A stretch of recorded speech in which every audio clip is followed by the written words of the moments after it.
বলিউড অভিনেতা গোবিন্দ গুলিবিদ্ধ হাসপাতালে ভর্তি। গুলিবিদ্ধ হয়ে হাসপাতালে ভর্তি হয়েছেন আলোচিত বলিউড অভিনেতা গোবিন্দ। নিজের বন্দুকের গুলিতে আহত হয়েছিলেন তিনি। তবে হাসপাতাল থেকে পাঠানো এক অডিও বার্তায় তিনি নিজেই জানিয়েছেন বর্তমানে তিনি শঙ্কামুক্ত। ভারতীয় সংবাদ মাধ্যম এনডিটিভির প্রতিবেদন থেকে এ তথ্য জানা গেছে।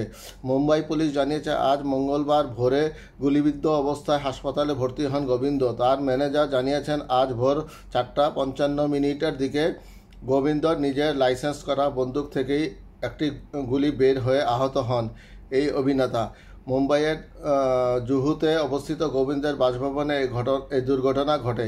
হাসপাতালে চিকিৎসা নেওয়ার পর ভক্তদের উদ্দেশ্যে এক অডিও বার্তা পাঠিয়েছেন গোবিন্দ। বলেছেন তার ভক্ত, বাবা মা ও তার গুরুর আশীর্বাদে তাকে এ যাত্রা রক্ষা পেয়েছে।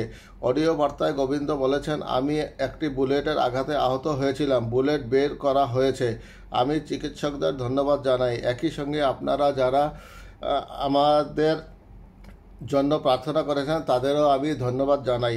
রাজনীতিতে সক্রিয় এই অভিনেতা মহারাষ্ট্রের রাজনৈতিক দল শিবসেনার নেতাও। ঘটনার দিন তিনি তার বাড়িতে একাই ছিলেন এবং পশ্চিমবঙ্গের রাজধানী কলকাতায় যাওয়ার জন্য প্রস্তুত হচ্ছিলেন। ঠিক সেই সময় এই দুর্ঘটনা ঘটে। গোবিন্দর ম্যানেজার শশী সিনহা জানিয়েছেন গোবিন্দর স্ত্রী সুনিতা আহাজা বর্তমানে কলকাতায় আছেন। মূলত তার কাছে যাওয়ার জন্য মুম্বাই ছাড়ার কথা ছিল 60 বছর বয়সী এই অভিনেতার।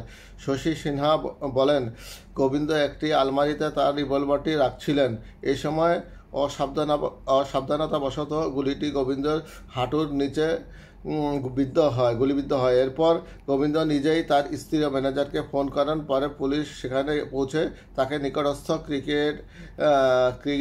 ক্রিটিকেয়ার হাসপাতালে নিয়ে যায়। তার অবস্থা স্থিতিশীল। তিনি এখনও হাসপাতালে এবং মেয়ে টিনা তার সঙ্গে রয়েছেন।